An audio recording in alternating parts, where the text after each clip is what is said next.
Hey everyone, and welcome back to my channel. My name is Vanessa if you are new here. Now in this video we'll be talking about the miraculous image of Our Lady of Guadalupe, the code that lies in the tilma.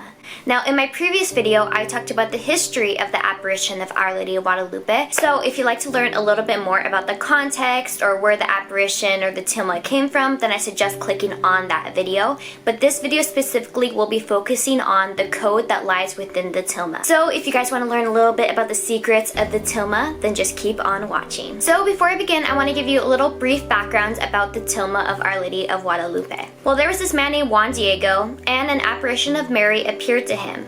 Mary was requesting a temple to be built and for Juan Diego to ask the bishop. Well, when Juan Diego asked the bishop asks for a sign in return. So Juan Diego returned to Mary, and Mary gave him a sign of roses. Juan Diego brought the roses in his tilma, and upon laying the flowers on the floor, the miraculous image of Our Lady of Guadalupe appeared on the tilma. This image that appeared on the tilma caused the conversions of millions and millions of people. The tilma is located at the Basilica of Our Lady of Guadalupe in Mexico City. Interesting thing about the code is that the code speaks different things to different people. It speaks something to the Indian people, to the European people, so it means that all of us have to come as a community to understand what the message is supposed to be. Another interesting thing is that technology that is used today have further explained what the code is in the tilma. So this means that this image lives throughout the centuries, throughout the 500 years that's been around. It speaks to people in different ways. So this means we must all come together as Catholics and as people of all different cultures and backgrounds and like classes to understand what the message Mary is trying to tell us. The tilma measures 76 by 41 inches. Our Lady measures from head to foot 56 inches. This is very important because a lot of the tilma is actually the size of a human being. Mary's not masked in the image, which spoke to the Aztec people that Mary was not a god. She is also looking downward, which means that she is also not a god. And this is important to the Aztec people. Since Mary's head is tilted downward, it actually reflects humility and that she has someone superior to her, that she is bowing down to someone. The inclination of her head is at 23.5 degrees, which is the same inclination of the earth to the sun. So just as the earth is dependent on the sun, so is she to her son, Jesus Christ. Mary's hands are folded in prayer. This once again reflects that someone is greater than her and that she is praying. Mary's dress is red or a pale red, which is the same color of an Aztec princess, but red also signifies the dawn of a new era. Red is also a sign of martyrdom of the faith and divine love. The color of her mantle is blue, and blue is the color of royalty. Mary stands before the sun, which means that she is the mother of light.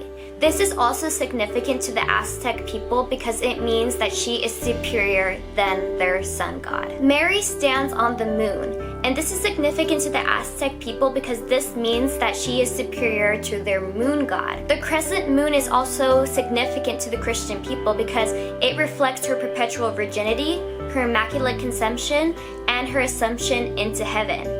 And the fact that she's standing on the moon also reflects scripture of Revelations 12:1. Mary stands on the head of the serpent. As we know, the serpent reflects Satan, so this means that she is crushing the head of Satan. But this is also significant to the Aztec people because it means that she is greater than their serpent god. The fact that Mary has a black belt around her waist signifies that she is pregnant. When they measured the tilma and her height, they found out that her stomach measurements are the exact same of an expectant mother who is due very soon. As we know, the tilma came to be on December the 12th, 1531, which is about 12 days before the day that we celebrate the birth of Christ. So this means that she was expecting to be due. The stars on her mantle mean that she is from heaven. The gold brooch across her neck signifies sanctity, and the black cross that is on the gold brooch on her neck signifies that her God is the Christian God. An interesting fact about the tilma, even though everything about the tilma is interesting, but the image actually is said to increase in size, that it constantly is getting bigger and bigger, and this is something that science cannot explain. Mary's knee is bent in the image, which signifies that she is dancing in prayer. During those times, praying wasn't just folding your hands and being quiet. People would dance and sing and chant when they were praying, so she is dancing in prayer. All of the flowers that are on her dress are actually a message. They are pictographs, and the Aztec people can understand this. But one significant flower on her dress is over her womb, and that is called the quincunx. That is a four-petaled flower that meets in the center, which means it's 5 parts. And that flower means that something is divine that is under that flower. And as we know, in her womb was Jesus Christ. The image of Our Lady of Guadalupe is constantly called a living image, not only because you learn new things throughout the years, but because there's been things on her that reflect that she is a living human in the image. So let's talk about a few of them. When using infrared technology, the image of Our Lady of Guadalupe actually holds a consistent temperature of 98.6 degrees, which is the temperature of a living human body. It is actually said that they did a study where they took a stethoscope and they put it over her womb and it had a heartbeat. The heartbeat was 115 beats per minute, which is the same heartbeat pattern of a baby in the womb. So let's talk about the material of the tilma, because it is extremely important in the code of the tilma.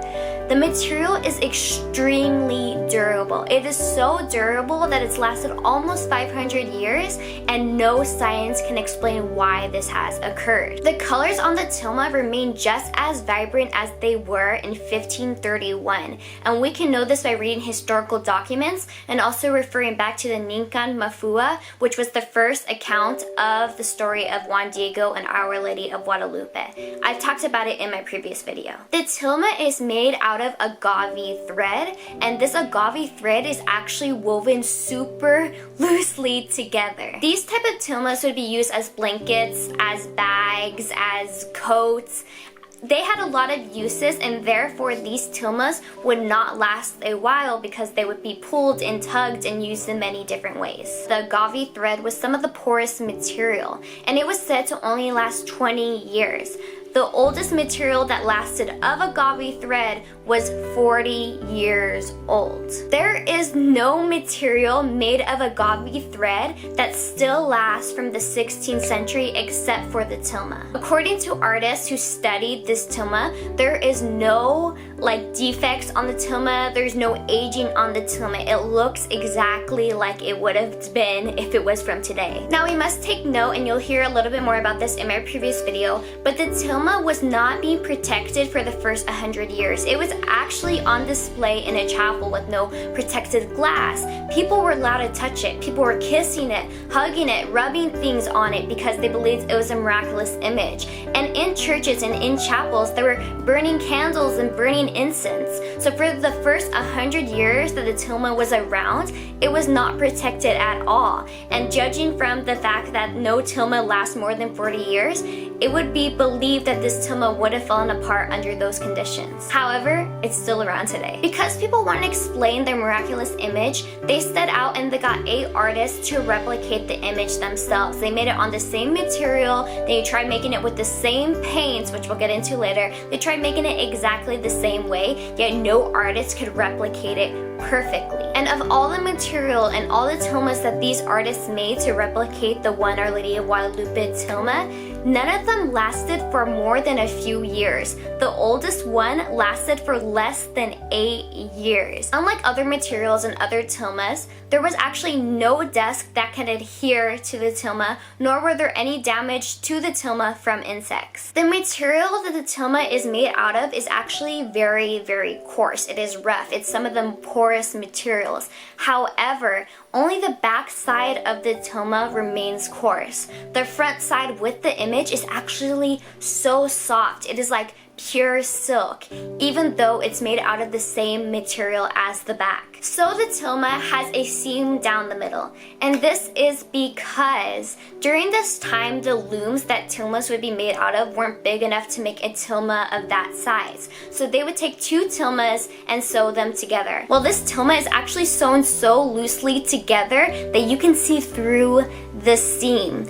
And throughout the years, gravity would have torn these two pieces apart because both of the tilmas are so heavy, yet there has not been a tear in the tilma. This agave material would have needed to be primed in order to be painted on. It could not hold on to paint. And if you remember me saying earlier, the tilma was woven loosely together. It was woven so loosely together that we can see through it. And if this agave material had been primed to be painted on, we would not be able to see through it. There's no indication that there is any residue of primer. There's no way that there could be primer on it because we could see through it. So the fact that it was painted on is miraculous itself. The paint, and I put paint like this because it is believed that it wasn't painted on at all, but the paint on the tilma has yet to be identified. It is actually said that this paint that's on it is not of this world. There's no animal pigment, no vegetable pigment, no chemical pigment that reflects the same pigment that is on the tilma. Using high-tech technology, it is said that there is no indication that there was any brush strokes on the tilma. This type of material, and especially paintings, it is easy to see that there are brush strokes, yet there is no indication that there are any brush strokes on this tilma. It is actually said when you view the tilma at a very close distance, the actual colors of the tilma disappear. It is actually said that the image on the tilma is not actually touching the tilma. When observed extremely closely, it is actually said that the image is floating above the tilma at 0.3 of a millimeter. This means that the pigment is not even touching the tilma. It's floating above it. It's crazy. Now the tilma has survived various events that should have destroyed the tilma. So the first of the three is that there was a huge flood that happened in the chapel that the tilma was being held. The walls were crumbling, there was water damage to everything, yet the tilma remained intact. The second thing that happened to the tilma was in 1791, when the frame of the tilma was being polished. It was being polished with nitric acid, and this acid burns through things, burns through cloth, and we would expect it to burn through the tilma. Well, when the frame was being polished, the man who was polishing the frame accidentally poured a little bit of the nitric acid on the tilma, yet it did not burn through the tilma. The tilma just has stains from it, and it is actually said that the stains have begun to fade throughout the years. And the last event that happened is the craziest. Basically, someone decided that they wanted to bomb the tilma, so they gave a little offering under the tilma, and this offering was a bomb. The bomb went off. It broke windows and cracked the marble floors 150 meters away. This bomb was huge, yet the tilma remained intact. Even the glass around the tilma did not break. What's actually really interesting about this is that there was a brass crucifix in front of the tilma, and it got bent downward, and a lot of people say it was Jesus Christ protecting his mother. Okay guys, this is absolutely crazy. I know the entire thing is crazy, but this one is mind-blowing. Have you guys ever heard about the eyes of Our Lady of Guadalupe? It is crazy. There are people visible in the eyes of Our Lady of Guadalupe. Now I want you guys to remember how small she is, 56 inches. She's the size of a 56-inch woman, and think about your eyes and how small they are. Well, there are people in her eyes. When someone took a photo back in the 1920s, they actually found that there was a bearded man in her iris. What is interesting about this bearded man being in her iris is that he was reflected the exact same way as if a bearded man was standing in front of me right now being reflected onto my eye. Not only was the bearded man reflected into one eye, but he was actually being reflected into the second eye. And he was distorted because the image created a concave surface, not a flat surface that you would have to paint on, but a concave surface. He was distorted exactly how he would be if I was looking at him right right now. The thing about this is that when the artist redid the image, they were not able to replicate this, and even when you take photos of the Tilma, it is not shown in the photos. You can only see this in real life. The eyes were being studied left and right, and it is said that when a light is shown on her eyes, her pupils actually like contract, and when the light is taken away, they dilate just like human eyes are. And upon research and upon studies and magnification, they were able to find that not only was there a bearded man in her eye, but there were also 12 other people, making a total of 13 people visible in the iris of her eyes. Her irises actually measure 5/16 of an inch. Think about how tiny that is. No one could paint that on a coarse piece of material that had not been primed. It is a phenomenon that no science can explain. So let us get into talking about who are the 13 people that are in her eyes.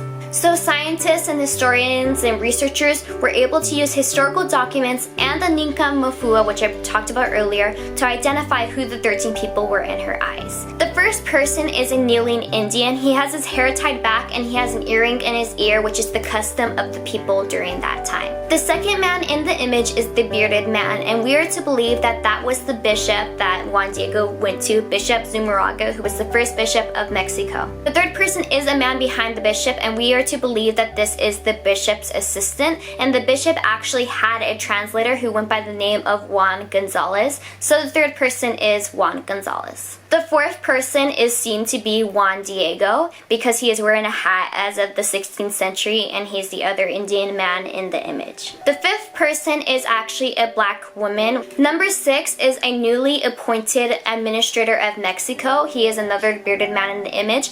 We know that he's a newly appointed man of Mexico because there's actually historical documents that indicate that there was a person visiting Bishop Zumárraga that day, and that was that man. And the last people in the eye, 7 through 13, is actually a family of 7 people, a mom, a dad, and 5 children. This is significant to people because this means that there is an importance of family in Mary's eyes. Now let's talk about the stars. The stars on the Tilma are actually really significant.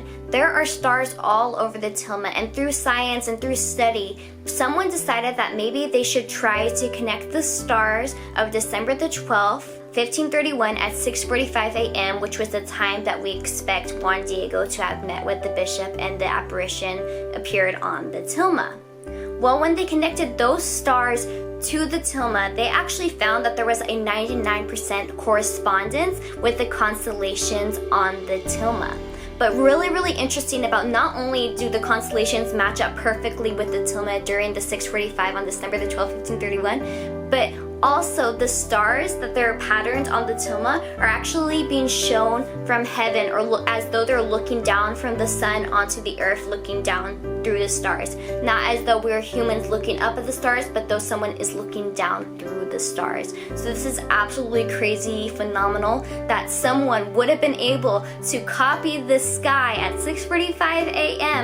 to match exactly to be on the Tilma. And what is significant about this is that the stars moved from 6:40 to 6:50, so this was specifically at 6:45 that the stars are reflected on the Tilma. There is actually a song on the Tilma of Our Lady of Guadalupe, which is crazy. Basically, there are 46 stars and flowers on the Tilma. The 46 stars can actually be musical notes. So they went ahead and added 23 lines, and they decided to play the music that was on the Tilma, and it made a beautiful celestial song that's not discordant. And the thing that's really interesting is that if the Tilma stars were at 6:40 a.m. or at 6:50 a.m., they would have made horrible sounding music. But since it's at 6:45, the music is beautiful. And so I have a little piece that I found on the internet of someone doing a rendition of the song.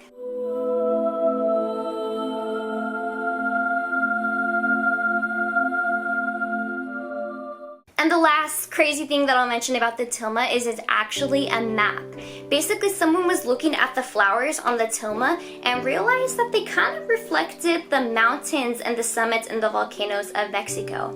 So they decided to take a map of Mexico and look at the tilma, and they found that when you make the most important point to the Aztec people, which is Star Mountain, when you put Star Mountain over the quincunx, which is Jesus Christ, the map actually corresponds at almost 100%. It is absolutely crazy. So guys, I really hope you enjoyed this video and learned a little bit about the secret code of Our Lady of Guadalupe. If you guys want to learn a little bit more about Our Lady of Guadalupe and the tilma, be sure to do your own research, look at documentaries on this, and also pick up Our Lady of Guadalupe Mysteries, which I'll have linked in the description bar below. It is crazy, it is phenomenal, and it's absolutely amazing that we are living in a time where technology is better understanding the tilma. Mary is speaking to us the fact that each day we've learned something new about the tilma. So listen to the message that she is giving you. I hope you guys have a God-blessed day. Be sure to recognize Our Lady of Guadalupe in your everyday lives, and I look forward to seeing you guys in my next video. Bye.